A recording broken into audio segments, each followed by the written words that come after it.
Good evening, sir.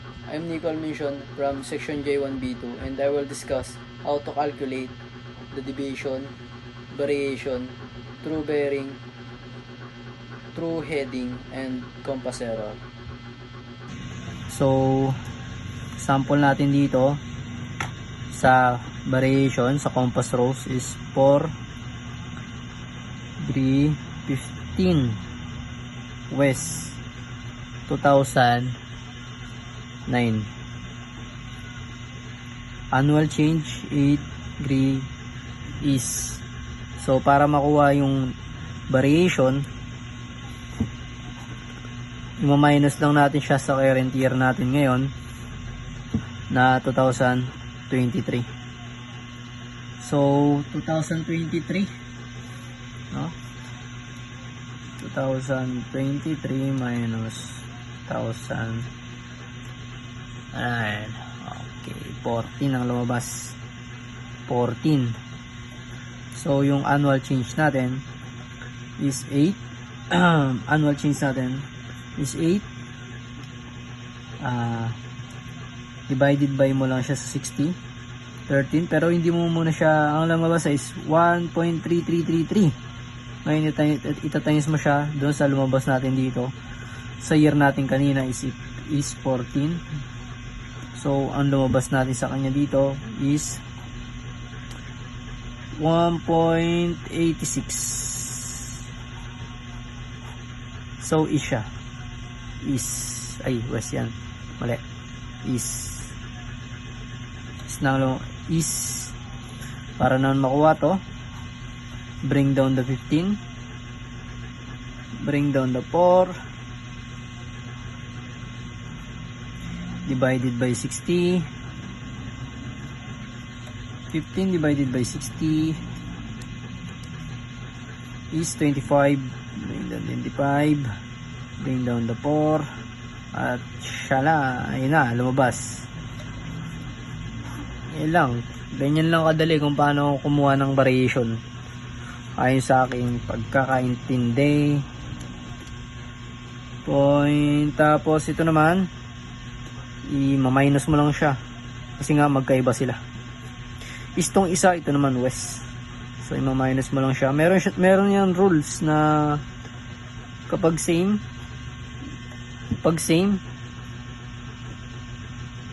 is plus, pag ano naman, diff is negative.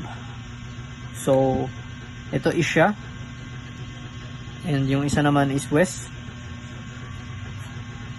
So matic na minus siya kasi magkaiba sila eh. 0.86 minus 0.25 equivalent for 2.39. So meron na tayong updated variation. So ang kukunin naman natin, ang updated variation natin, lagay muna natin ang updated variation is 3, yan, 2.39.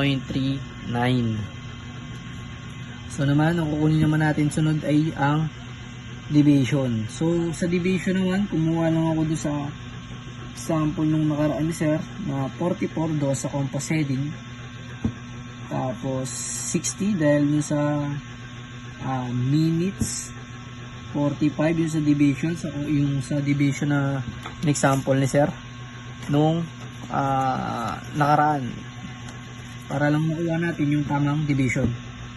So minus mo lang siya.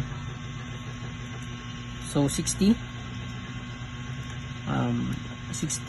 minus 45, 15 ang lumabas. So 15, tapos 60 minus 54, 6, dito muna siya ilalagay. And dito naman, kumuha lang ako ulit dun sa variation, division ni sir nung nakaraan, dun sa may ano niya. Ganun lang din, yung minus mo lang din, kaya naging 3 ang kalalabasan nito. So ayan, tapos ngayon i-cross multiply mo na siya. So 6, 15, cross multiply 3. So 6 times 3, 18. Yung 5, ay yung 15, syempre dito mo na ilalagay. So, i-divide mo lang siya sa yung dalawa. So, 15, ay 18 divided by 15.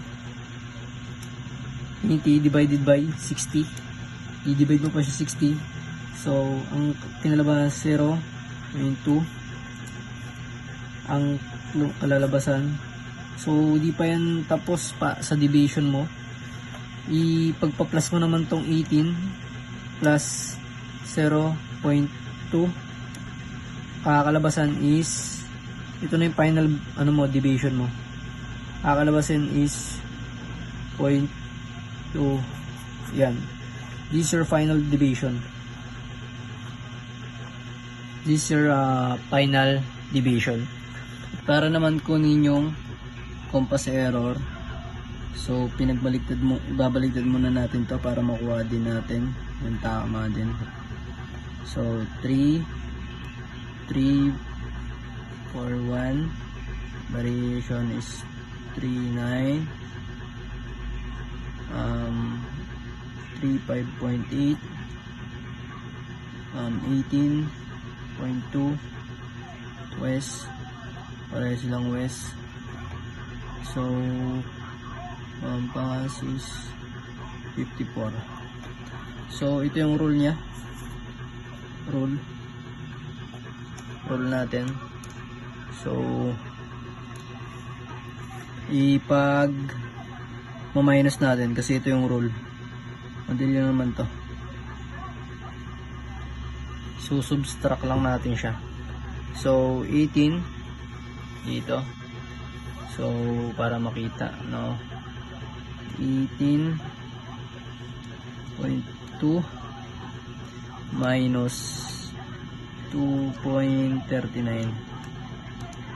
So ang kakalabasan yung compass error niya ay 1.58. So ganun lang magkuha ng compass error. Ganun din dito. Kahit baliktarin nyo siya na 2.39 west, tapos din to matic, tsaka 18.2. so ay ito manisame mo siya.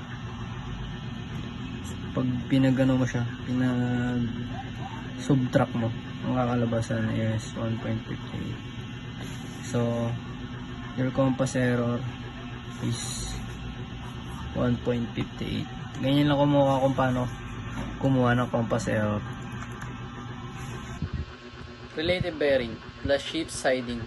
True bearing if you have a relative bearing of 0.20 degree and a sheep hiding of a 0.90 degree, then the true bearing to the target is 110 degree. 20 plus 90 is 110 degree.